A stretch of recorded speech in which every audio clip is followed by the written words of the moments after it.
자, 성동 2016년 실시했습니다. 2013년도 수능 이후에 9월, 6월로 올라간댔어요. 수능에서 질문사 몇 번 문제 있습니까?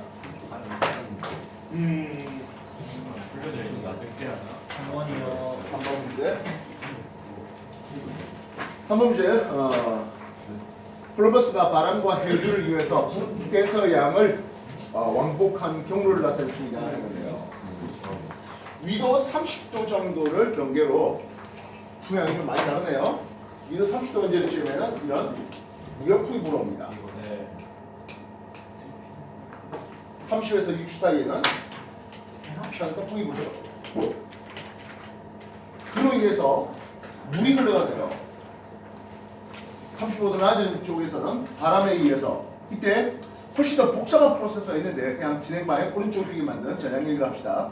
훨씬 더 복잡한 프로세서가 있어요. 이렇게 흐르는 해류가 있습니다. 이 해류 이름이 프로시오. 에? 대서양에서 프로시오요? 말해보고 싶었어요. 북쪽도 해류가 흘러갑니다. 쪽도 그럼 이쪽 어떨까요? 편서풍에 대해서 제발 오른쪽 얘기합니다. 이게 지금 대서양이잖아. 대서양이잖아. 북대서양? 북대서양이 북대서양. 지금 대서양이잖아 이 사람아. 우리 이제 대서양이 간대. 북대서양 해류가 이렇게 흘러가죠. 이해됐습니까? 네. 그렇다면 쭉 가면 좋은데 아메리카 대륙의 동호를 따라서 이렇게 올라가는 멕시코 만류가 있겠고요. 역시 멕시코야? 아니에요. 그 다음 요 보스턴 부딪혀서 내려오는 요 해류가 카나리아 해류입니다. 이해됐어? 네. 자 그러면 지금 우리가 3번 문제에서 볼 때 어떻게 이동을 했습니까 하네요. 스페인, 포르투갈이 있는 이베리아 반도에서 내려옵니다. 이렇게 내려왔죠. 네. 그리고 B 경로 따라서 이렇게 가고요. 그리고 아메리카 대륙을 한 바퀴 휘젓으면서 다시 A 경로를 통해서 돌아오는 이런 경로를 보게 됩니다. 됐어요? 네. 바람과 해류를 타고 이렇게 한 바퀴 돌았습니다. A를 항해할 때는 무역풍이었다. 편서풍. 지금 A는 위도 30도 이상이잖아요. 예, 편서풍지대입니다. B를 통과할 때 동에서 서로 항해했다. 예, 동쪽에서 서쪽 방향으로 B 경로가 나오죠. 이해됐습니까? 네. C 어디야? C는 카나리 해류죠. 한류. 고위도에서 저위도 내려오는 요거는 한류입니다. 멕시코 만류는 저위도에서 고위도 올라가는 난류가 되겠고요. 이해됐어? 됐냐? 네. 왜? 기억 미연이는 하고 있죠. A를 이용할 때 무역풍이었다? 틀렸네. 무슨 소리야? 편수풍인데 왜 시키오죠 그럼 쳐? 저 편서풍이라고 쓰고 동그라미 쳤어요. 그거 제대로 하라고. 무역풍 편서풍으로 글씨를 바꾸고 동그라미 쳤어요. 나 이건 진짜. 됐어? 네. 자 여기서 패스전. 나는 멕시코 만류를 쓸 때 한 줄 썼고요. 카나리 해류는 두 줄 썼어요. 왜 그래요? 더 세서 두 파장으로 갈려서 누가 더 세던데? 카나리아 해류. 아나리아. 아, 제가 그 쟤 군산대나? 이속이 느리고 막 면적이 크고 막 그 병생을 배우는 까먹었어요. 저위도에서 고위도로 올라가는 요게 대서양은 서쪽을 따라 흐르는 서안 경계류가 되고요. 이건 G2에 나와야 되는 내용이야. 네. 요거는 대양의 동쪽을 내려가는 동안 경계류입니다. 근데 이 전향력의 중심이 어디 있습니까 하면 이 수나의 딱 가운데 있지 않고 좀 더 서쪽으로 치우쳐요. 그래서 이걸 우리는 서안 강화 현상이라는 것을 해요. 그래서 서안 경계류에 해당하는 멕시코 만류 또는 프로시오 해류는 폭이 좁고 유속 빠르고 그리고 깊이는 깊은 이런 특징을 가집니다. 반면 동안 경계류는 폭 넓게 느리게 얕게 흘러가요.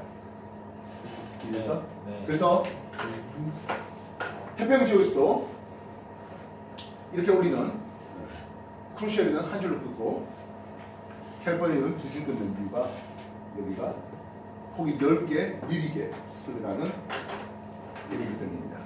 그리고 기본적으로 서안경교는 이렇게 올라가다 보니까 난류가 많고요.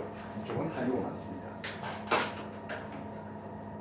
이게 2012년도까지는 G1에 있다가 서안경 강화 현상에 대해서 2013년부터는 G2로 올라가 있습니다. 근데 저희 지금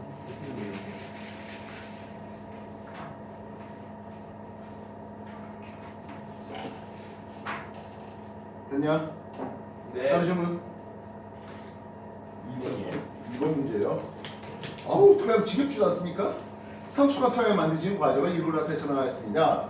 먼저 기반함이 있었네요.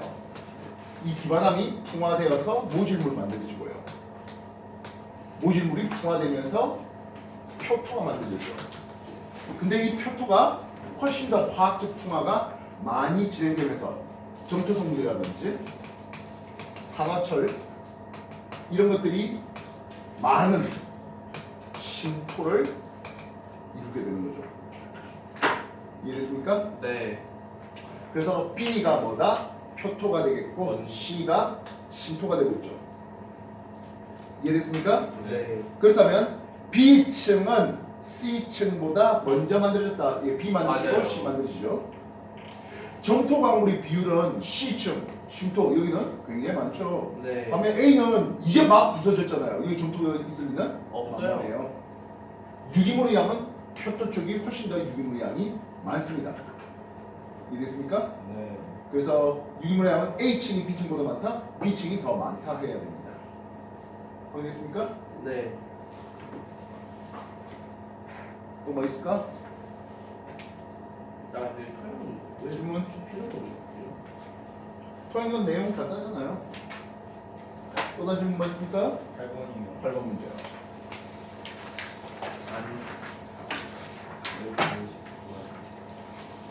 자, 8번 문제.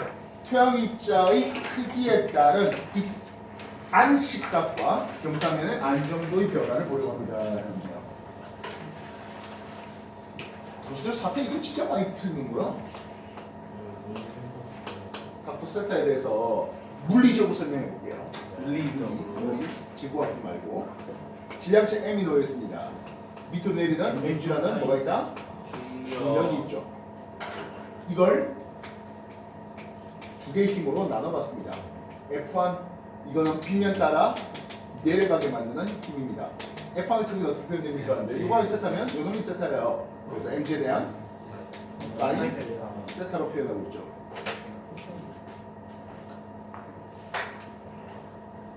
이렇게 눌러주는 힘 F2네요. 물체가 빗면을 수직으로 눌러주는 힘인데요. 이거는 mg 코사인 세타로 표현되고 있습니다. 여기 대해서 마이너스 F2를 쓰면 우리는 라젠 수직 항력을 쓸 수 있겠고요. 빗면 물체를 수직으로 떠받치는 거기에 대해서 반대방에 F 마찰력 있죠. 마찰력은 마찰력 U의 수직 항력 표현되고 있습니다. 물리적으로는 이 물체가 안 내려가고 있다면 F1의 크기와 마찰력마다 같다 되겠습니다. 그래서 마찰력 U의 mg 코사인 세타를 쓰는 마찰력 크기와 빗면 따라 내려가게 만드는 mg 사인 세타가 서로 같은 크기로 되어 있을 때 이게 안 내려가고 있네요. 올리다가 내려가기 직전이라면, 내려간 순간이라면 이 U가 최대 정지 마찰 계수가 되겠죠. 이해됐어요? 네. 그래서 U 최대 정지 마찰 계수는 mg 똑같잖아요. 코사인 세타에 대한 사인 세타인데요. 이게 뭐다? 탄젠트 세타가 되겠습니다. 이해됐어요? 네. 그래서 마찰 계수 U는 탄젠트 세타가 되겠고 이 세타가 바로 안식각 세타가 됩니다. 안경에 깎을 수 있는 각도 되겠습니까? 됐나요? 근데 탄젠트를 보니까요, 지금 우리한테 보이는 요 놈이 A가 되고 요게 B가 되잖아. A분의 B를 쓸 수 있죠. 이해됐습니까? 네. 네. 가는 모래입니다. 어떤 재질에 따라서 이 안식각의 크기가 달라집니까 하네요. 가는 모래는 A의 길이가 20.1, B의 길이가 11.9. 이해됐어요? 네. 굵은 모래는 어때요? 18.4. 분모가 18.4에 대한 13.0. 누가 더 커? 굵은 모래 쪽이 안식각이 더 크네요. 이해됐습니까? 네. 아, 만약에 자갈이 들어오면 어떻게 됩니까? 하면 아마 좀 더 클 거예요. 이해됐어? 네. 자, 우리 여기는 물이 포함된 모래입니까? 아니요. 괜찮죠? 약간의 물이 포함되면 이 안식각의 크기는 조금은 더 커진 커질 수가 있겠습니다. 너무 많아 버리면 오히려 더. 많이 풀어지겠지만은요. 기억들 하시죠? 그런 네. 문제들. 네. 자, 그럼 여기서 질문입니다. 안식각은 가는 모래 쪽이 더 작아요 해놨습니다. 괜찮죠? 모래양을 두 배로 늘린다 해서 안식각 자체가 바뀌어요? 아니요. 괜찮죠? 경사면의 절단으로 만약에 이 부분 잘라낸다고요. 네. 잘라내면 사들보 모양으로 모래가 그대로 남아있으니까 없어요. 맞죠? 뒤로 내리겠네요. 네. 이해됐습니까? 네. 아니, 다 도둑 문제잖아 이거. 근데 이제 알 것 같아요. 왜요? 네, 뭐요? 4번이요. 4번 문제요? 숙제도 안 하는 애가 4번. 질문은 맞나? 4번 문제요.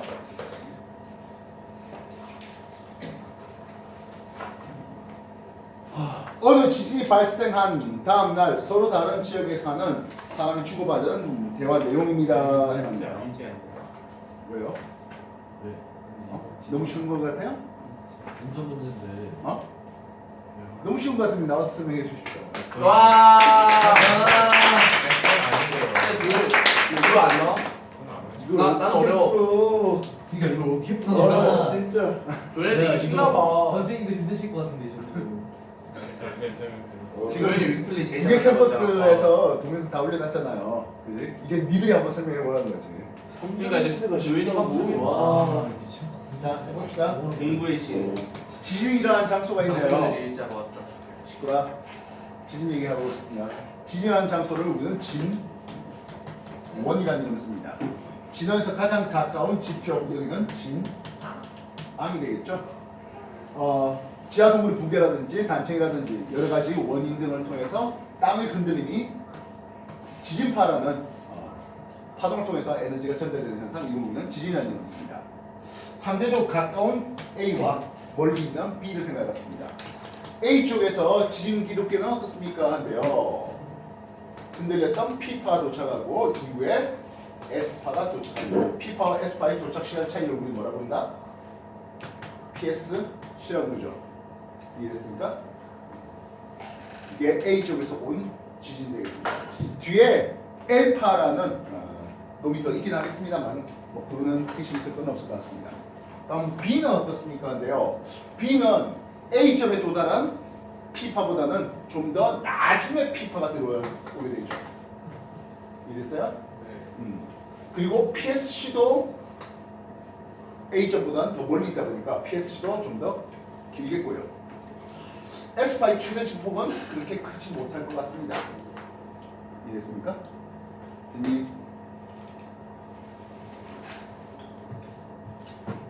그래서 A점과 B점에 대해서 PSC 이건 어디에 필요합니까? 하면 진원거리에 필요합니다. 진원거리였는데 뭐 진앙거리를 써도 뭐 크게 문제되지는 않죠. 이해됐습니까? S파의 최대 진폭 누가 더 커? A쪽이 더 크죠. 이해됐어요? 일반적으로 말입니다. 지진의 흔들림 또는 지진의 세기에 대해서 규모라는 용어와 진도라는 용어가 나옵니다. 규모는 피해. 지진이 가지고 있는 총 에너지량을 제시합니다. 이해됐어요? 네. 총 에너지량입니다. 그래서 뭐 규모 3.5, 규모 7.1 이런 식으로 소수천 차이까지 하는데요. 보통 리드 규모 1 차이마다 지진이 가지고 있는 에너지의 32배 차이를 내게 됩니다. 이해됐습니까?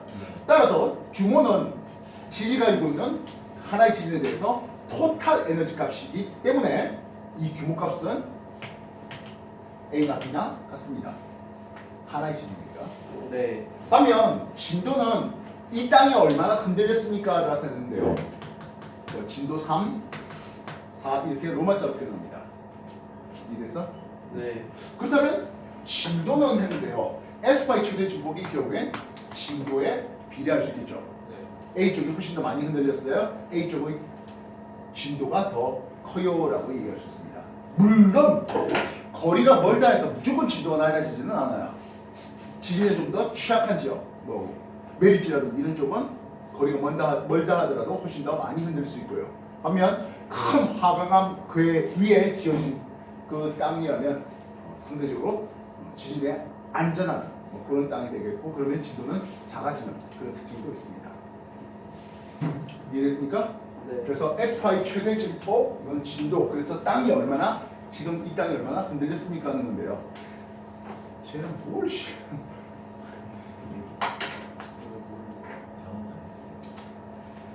봅시다. 네. 철수, 어제 지진이 났었는데 너희는 괜찮니? 영희, 집이 심하게 흔들렸고 많은 사람이 놀라서 밖으로 대피했어. 반면 나는 책상이 약간 흔들린다는 것을 느꼈는데요. 지진인지를 몰랐대요 하고 있습니다. 영희, 우리 동네는 담장이 무너지고 벽에 금이 간 집도 있다. 그렇다면 영희는 상대적으로 좀 더 많이 흔들린 여기 있겠고, 좀 멀리 있는 여기는 철수네, 이렇게 생각해 볼 수 있을 것 같습니다. 이해됐습니까? 네. 진도 3, 실내에서 현저하게 느낌, 그다음 많은 사람이 지진을 인식하지 못하고 트럭이 지나가는 듯한 뭐 진동 정도 느낀답니다. 진도 6, 많은 사람들이 놀라서 밖으로 뛰어나가고요. 무거운 가구 움직이기도 하고 튼튼하지 않은 건물에 약간의 피해가 있답니다. 그렇다면 영인에는 대략 규모 진도 6 정도 언저리쯤 되겠고요. 철순에는 대략 3 정도의 진도를 느낄 것 같습니다. 이해됐습니까? 네. 철수가 사는 지역은 진도 6에 해당할 수가 없죠. 지진파의 최대 진폭은 여기가 사는 지역이 더 크다 되겠죠. 네. S파의 최대 진폭이 말입니다. 이해됐어요? 됐나? 근데 규모는 하나의 지진이었기 때문에 규모는 같다 해야 됩니다. 이해됐어? 되겠냐? 정리해라.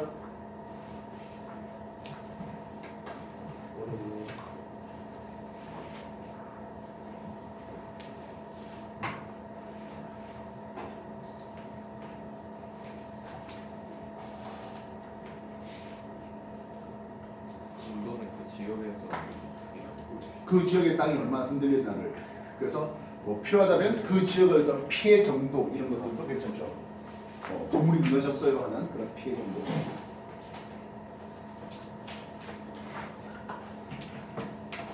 또 다시 뭐 할까요? 또 다른 질문. 수정의 질문 없습니까? 있습니다. 풀기 풀었냐?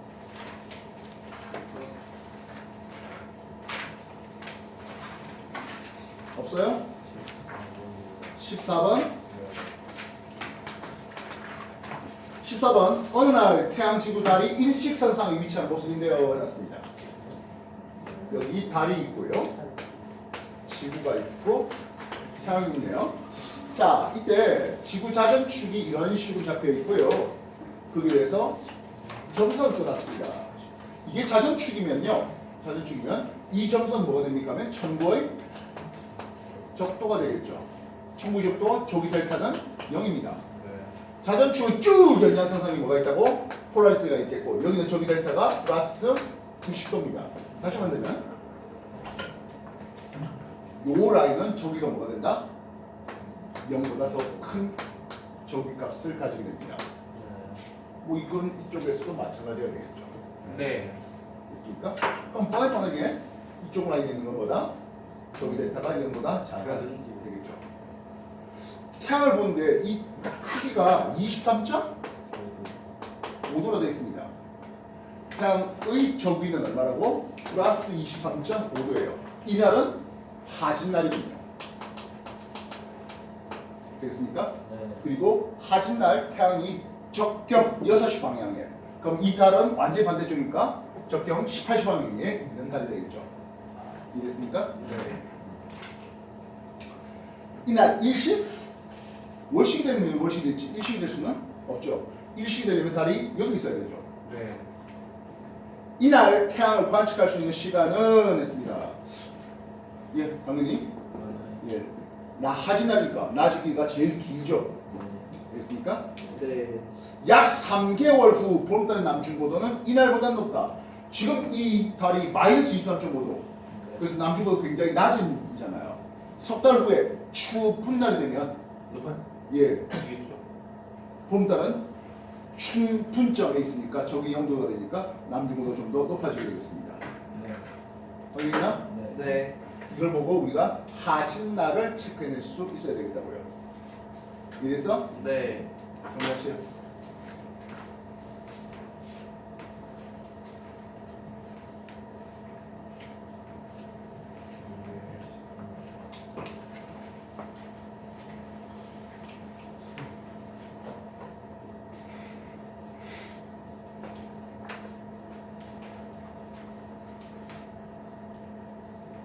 이들이 안 푸는 사람들이 많다. 몇 번 문제입니까? 15번이요. 15번 문제요. 15번 그림은 대기를 투과해서 들어오는 전자기 파장에 따른 지면 도달 비율을 봤잖아요. 했습니다.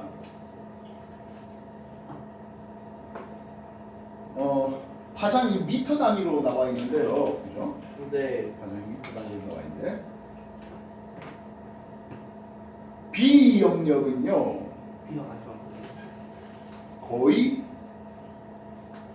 잘 들어오죠. B 영역이 10의 마이너스 6승과 10의 마이너스 7승 미터 사이네요. 10의 마이너스 6승과 10의 마이너스 7승 사이입니다. 확인됐습니까? 네. 여러분 가시광선이 비지블 라이트 가시광선의 파장이 얼마 됩니까 하면 대략 400 나노미터에서 700 나노미터 정도 되잖아요. 그러면 이걸 나노가 10의 마이너스 9승이고 10의 마이너스 6승이 마이크로 되잖아요. 예. 그럼 이건 0.7 마이크로미터, 0.4 마이크로미터 이렇게 되겠죠. 이해됐습니까? 네. 그래서 10의 마이너스 6승이 마이크로미터 단위가 되니까 그래서 그 사이에 있는 놈들이라면 비지블 라이트 가시광선 되겠습니다. 그러다 보니까 가시광선이 지름에 도달하는 비율이 꽤 높은 것을 볼 수 있죠. 그 다음에 일부 적외선이 뭐 들어오고 나오고 하는 것들이고요. U의 파장 훨씬 긴 여기는 마이크로웨이브 전파 영역되고 있네요. 이해됐습니까? 네. 반면 A 쪽은 X선이나 뭐 이런 쪽에 해당할 수 있겠죠. 이해됐습니까? 그래서 얘네들은 A는 지면에 도달하는 비율이 0%예요. 이해됐습니까? 지면에 안 도달한다고요. 가져갈 수 그러면 없다. 지표면에 설치한 망원경은 A를 관측할 수가 없죠. 없다. 지구 대기가 다 흡수해버리니까요. 이해됐습니까? 네. 구경 같은 경우에 분해능은 했습니다. 분해능은 어떻게 표현하고 있습니까 하면 구경분해 화장. 파장으로 따지고 있습니다. 네. 그때 우리는 파장이 짧은 구경이 동일하겠죠. 네. 구경이 같을 경우에 파장이 짧으면 좋아요. 분해는 값은 작은 거고 분해는 값이 작다는 게 더 세밀하게 좋게 보는 망원경이라고 할 수 있습니다. 구경 같은 경우 분해능은 B보다 C를 관측하는 망원경이 더 좋다. C가 파장이 굉장히 길죠. 네, 분해는 좋을 수가 없네요. 이해되겠습니까? 되겠나? 온도가 낮은 성감 물질을 관측하렵니다. C보다 A를 관측하는 망원경이 적다고 하나 고온의 물체는 파장이 짧은 빛을 방출합니다. 저온의 물체는 상대적으로 파장이 긴 전파영역 이 정도만 낼 수 있죠. 이래서 나중에 여러분 뭐 물리 쪽에도 화학 쪽에도 써먹어야 되는 내용인데요. 비너의 법칙이 있습니다. 비너 법칙은 고온의 물체는 파장이 짧은 쪽에서 빛을 내고 저온 물체는 파장이 긴 쪽에서 빛을 낸다고 하는 건데요. 람다 맥스는 뭐 비례상수 A를 쓰고 절대 온도에 반비례합니다 하는 거예요. 그래서 에너지를 어떻게 됩니까 하는데 예를 들어서 6000켈빈짜리는 이런 식으로 내고요. 3000켈빈짜리는 이런 식으로 내는 거죠. 이해했어? 네. 그래서 파장이 이쪽으로 하면 힘이 됩니다. 계산하겠습니까? 네. A가 그냥 아무것도 아닌 비례. 그냥 비례함수예요.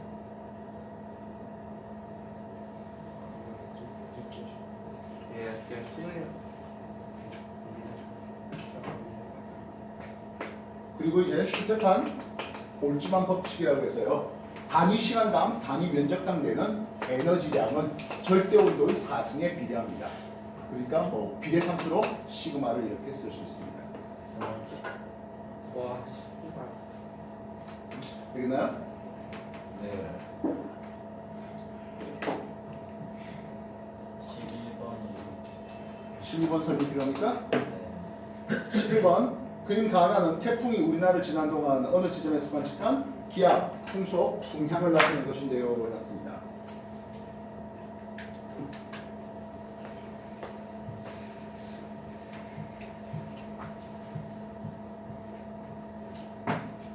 자, 우리 11번 열대 저기압과 온대 저기압의 비교를 한번 해보죠.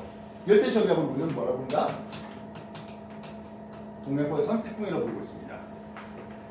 뭐 서양에서 뭐 허리케인이라든지 윌리 뭐 이렇게 부르는 이름이기도 하죠. 어디서 발생합니까 하네요. 어디서 발생합니까? 열대 저기압 태풍은 열대 해상에서 발생합니다. 이때 주의해야 될 것은 열대 해상인데 절대 적도는 아니에요. 위도 5도에서 25도 사이의 따뜻한 열대 해상에서 발생합니다. 반면 온대 저기압의 발생 지역은 한대 전선대입니다. 한대 전선대는 보통 위도 한 60도 언저리 지점되는 그런 쪽이에요. 열대 저기압의 에너지원은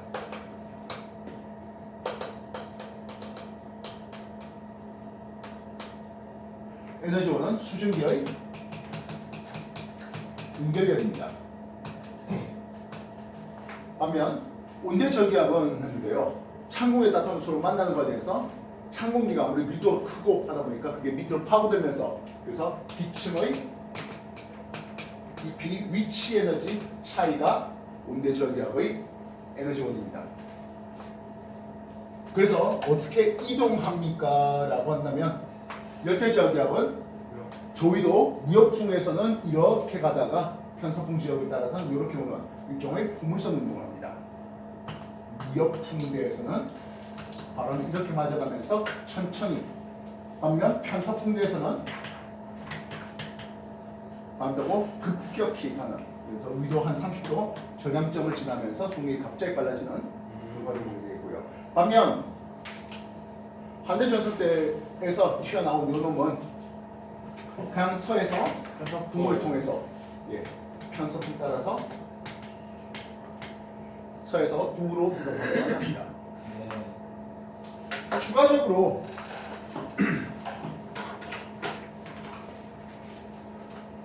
열대 저기압에는 동심원의 등압선을 가지고요. 반면 온대 저기압은 한랭 전선과 온난 전선을 동반하며 등압선이 사다리꼴 모양의 등압선을 가집니다. 사다리 건가요? 예. 그리고 보면 등압선 간격이 굉장히 널찍하다는 것은 얘는 풍속이 그렇게 강하지 맞나요? 못하고 이쪽은 풍속이 훨씬 더 강한 것을 볼 수 있습니다. 이해됐어? 네. 어쨌든 둘 다 저기압이기 때문에 저기압의 세력이 강하다는 것은 기압이 그만큼 낮아졌을 때 저기압의 세력이 강화된 거예요. 그럼 언제 소멸합니까? 당연히 에너지원이 사라지면 소멸하겠죠. 에너지를 사라지면 결국엔 수증기 응결이다 보니까 수증기 공급이 차단하면 됩니다. 네. 그래서 찬 바다로 가거나 아니면 육지에 상륙하게 되면 태풍 세력이 약화, 소멸되는 것을 볼 수 있습니다. 반면 얘는 찬 공기 아래쪽에 차지하고 따뜻한 공기 위쪽을 차지하는 기층의 분비가 일어나면 소멸이라고 얘기할 수 있다고요. 아 위치는 그래서 제일 처음에 만들어질 때는 저위도, 고위도, 따뜻한 공기와 찬 공기가 서로 마하고 있다고 대치되면서 이쪽에 정체 전선을 만들어냅니다. 이해됐어요? 네. 절대 장난 아니에요. 정체 전선이라고 합니다. 이해나? 네. 그리고 이제 끝날 때 되면 기층이 분리, 찬 공기가 아래쪽을, 따뜻한 공기가 위쪽을 차지하는 이런 꼬라지가 되면은 소멸이라고 쓸 수 있습니다. 이해나? 네.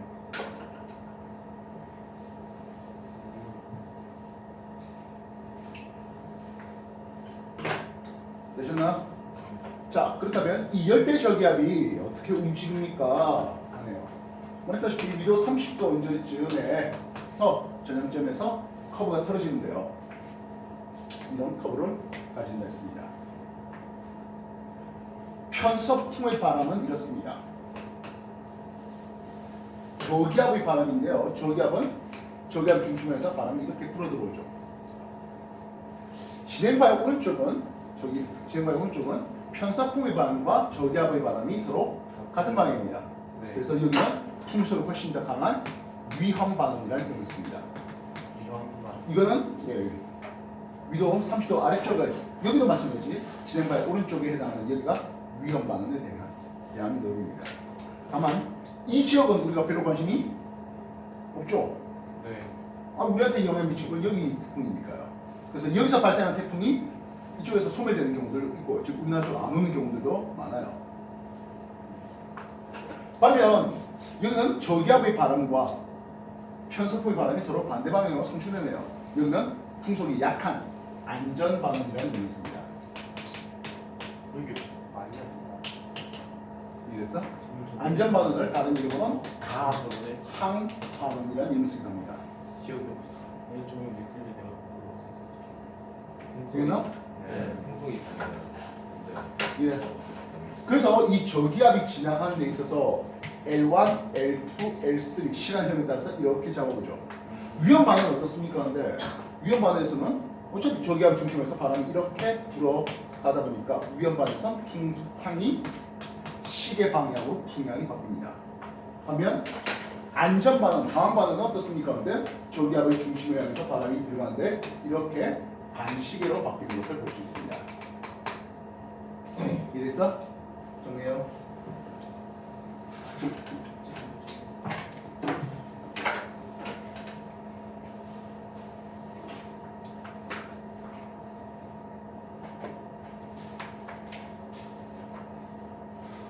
이 태풍이 불어오면서 4시에서 6 사이에 기압이 가장 낮아진 걸 봅니다. 그 말은 태풍, 열대저기압의 중심이 이 관측소에 가장 가까이 왔다라고 쓸 수 있겠죠.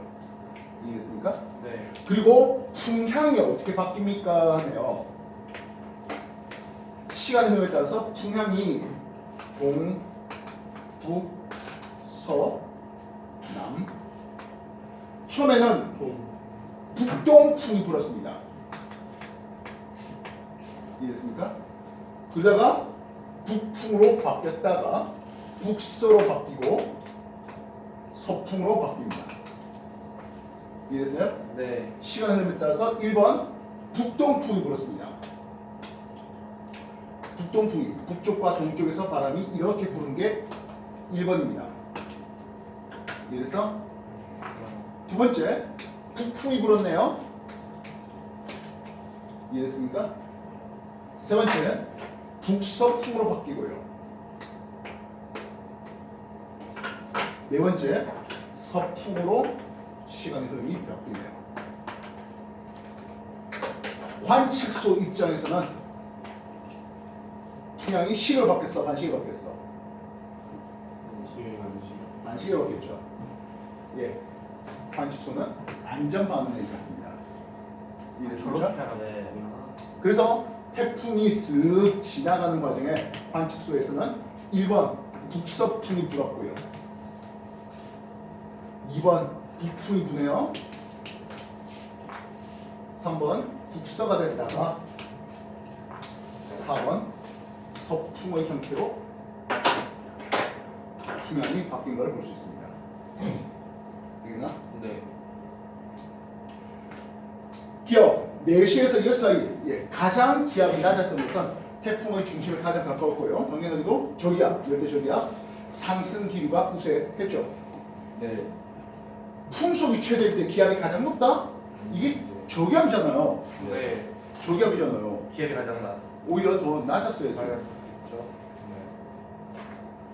태풍 진행 경로의 오른쪽에 있었다. 진행 경로 오른쪽은 위험 반응입니다. 아니죠? 왼쪽 안전 반응, 강한 반응의 관측소가 있었습니다. 이해됐어요? 됐냐? 네. 온대저기압과 열대저기압 뭐 우리가 기권의 얘기할 때 가장 많이 나오는 얘기죠. 정리하십시오. 자냐? 아이고야. 진짜.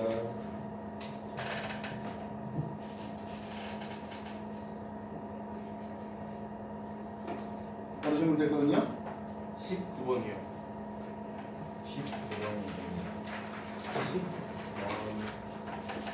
19번 원기적으로 도는 어떤 외계 행성의 중심별의 밝기 변화를 봤고요. 스펙트럼의 변화를 또 봤잖아요. 합니다.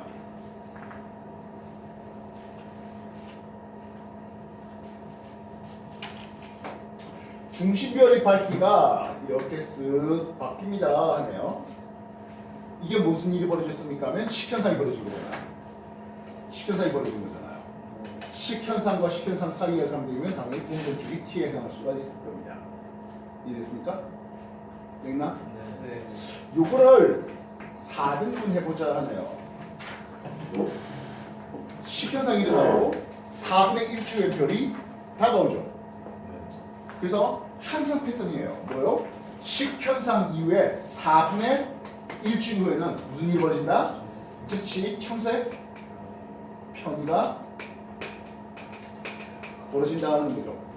이해됐습니까? 네. 식현상 이후 4분의 1주의 별이 다가오게. 항상 이 패턴이에요. 자, 그러면 우리한테 주어진 게 식현상이 언제 일어났습니까? 하면 T2 시점에 식현상이 일어나게 되었습니다. 여기가 T2입니다. 거기 됐습니까? 되겠나요? 네. 그러면 T3가 무슨 일이 벌어진 거야? 청색 편의가 일어난 거예요. 청색 편의로 되어 있는 것은 스몰 ABCD 중에서 당연히 스몰 A가 청색 편의를 적어놨습니다. 이해됐습니까? 네. 그래서 T3 시점이 청색 편의 스몰 A에 해당할 수 있죠. 네. 행성의 반지름이 크다면 라지는 뭐야? 별빛을 얼마나 가렸습니까 하는 크기죠. 이게 당연히 별빛을 많이 가리다 보니까 A의 면적, A의 크기가 커지죠. 되겠습니까? 네. 람다 맥스는 무엇이었습니까? 한데요. 얼마나 청색편을 많이 일으킵니까? 얼마나 청색편을 많이 일으킵니까? 하는 거잖아요. 행성의 질량이 크다면 당연히 많이 움직일 수 있겠고 청색편이 적색편의 양이 커지죠. 이해됐어요? 네. 그래서 외계행성 탐사할 때 가장 기본적인 거 식현상과 도플러 효과를 서로 이어 문제하는 거. 근데 그 패턴은 딱 하나뿐이야. 뭐? 식현상 이후 4분의 1주의 별이 다가오는 청색편이. 알겠어? 정색변. 청색편이라니까 뭐 이게 또 그리고. 예, 뭐 그리고 나서 또 쭉 이후에는 여기는 이 전편이 적색편이가 일어나겠네요.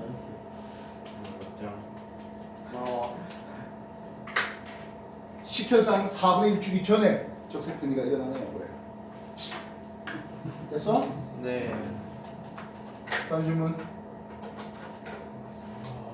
20번이요. 20분 해볼게요. 올리는.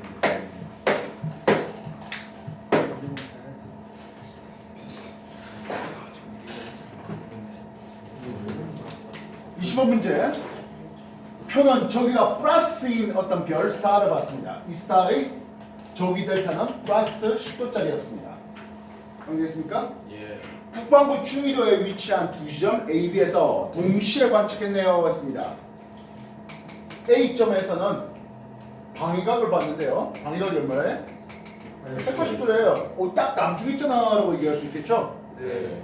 이때 방위각이 남중 있을 때 고도가 얼마랍니까? 60도였습니다. 예, 이건 남중 고도였습니다. 남중도.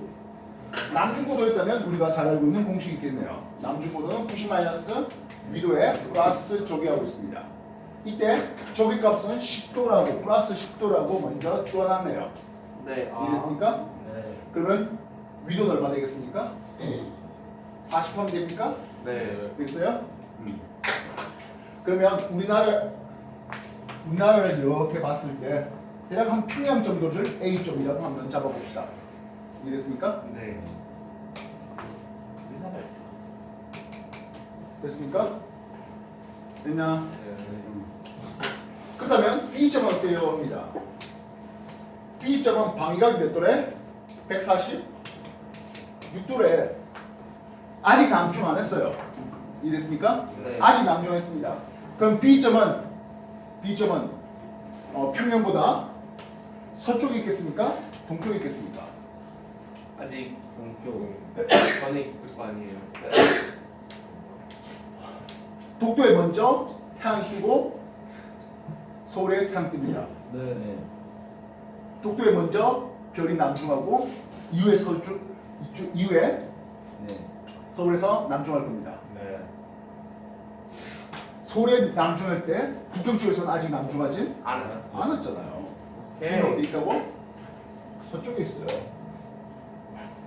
이해됐어? 네. 삼촌이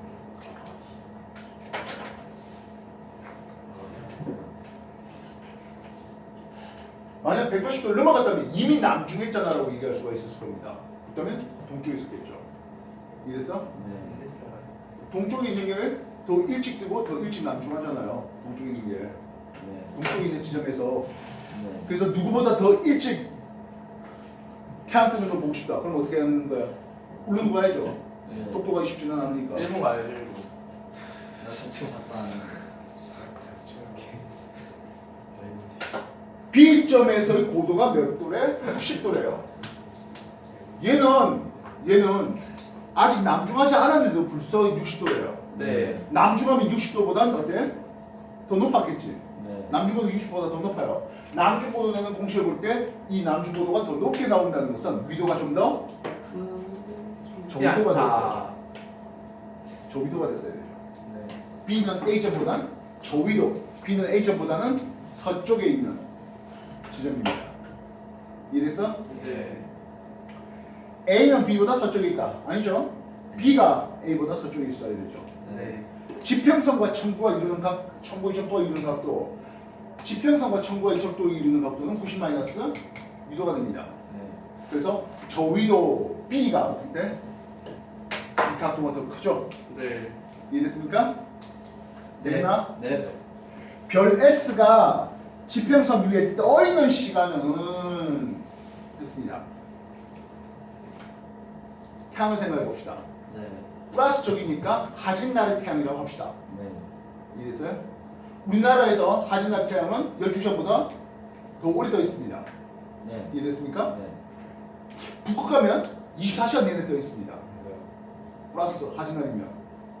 이래서 적도에는 12시간 떠 있습니다. 말뜻 알겠어? 네.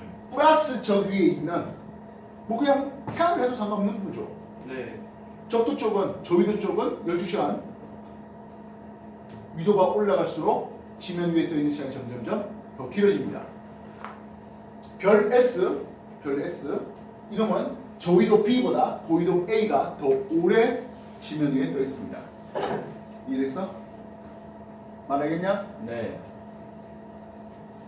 그래서 우리가 오이씨 저걸 어떻게 알아 하면 하진날 태양으로 생각해갖고 낮이 길이 생각해보는 것과 똑같은 거예요. 그냥 예시를 들어보고. 예. 이제 그래서 하늘에 새로운 문제 없다 하잖아요. 다 거기서 들었던 얘기들을 대입 시킨 거라고. 응용. 오케이. 수능 더 이상 질문 없어? 없는 것 같아요. 자 그러면 9월로 넘어가죠.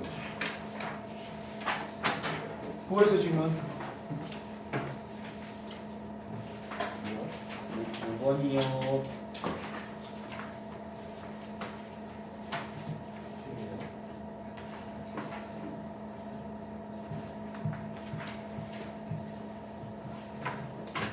자 9월에 5번 문제요.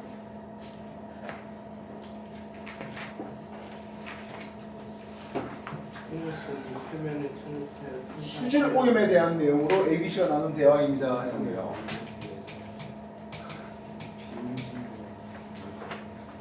생활하수는 용존산소를 찍으십니다. 분리가 없죠. 생활하수는 유기물이 많이 포함되어 있습니다. 그래서 그 유기물을 분해시키는데 물에 녹아 있는 산소를 오히려 소모시키죠. 이해했어? 네. 두 번째, 공장 폐수는 했습니다. 예, 점오염원이죠. 공장 폐수는 점오염원입니다. 점오염이라는 것은 누가 그 오염물질을 배출했는지 잘 알 수 있고 계절별의 변화가 적은 그걸 우리는 점오염원이라는 얘기를 씁니다. 이해해서? 네. 그리고 누가 배출한 건지 아니까 정화시설 똑바로 갖춰라고 명령 내리도 좋겠죠. 네. 축산 폐수도 마찬가지인데요. 축산 농가도 점오염원에 해당할 수 있습니다. 축산 폐수가 하천에 유입됐습니다. 부영양화를 일으킬 수 있다. 예, 축산 폐수는 질산염, 인산염과 같은 이런 영양 용도가 많아가지고 녹조라든지 그리고 바다 내려가면 적조 같은 이걸 우리는 물의 부영양화라는 게 있습니다. 그래서 축산 폐수가 제대로 정화되지 않은 상태에서 하천으로 유입되면 녹조가 적조, 물의 부영양화를 일으킬 수 있습니다. 이해됐니?